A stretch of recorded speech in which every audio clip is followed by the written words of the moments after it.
akati ziriko ndabva ndaona ziriko handichacheme asi nhasi voti ziriko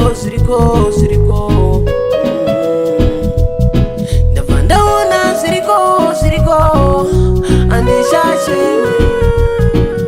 akati ziriko ndabva ndaona ziriko handichacheme akati ziriko ndabva ndaona ziriko handichachemena unomera paunoda moyo muti wangu ukabudira pauri chishuwo kwaive kuvaka mhuri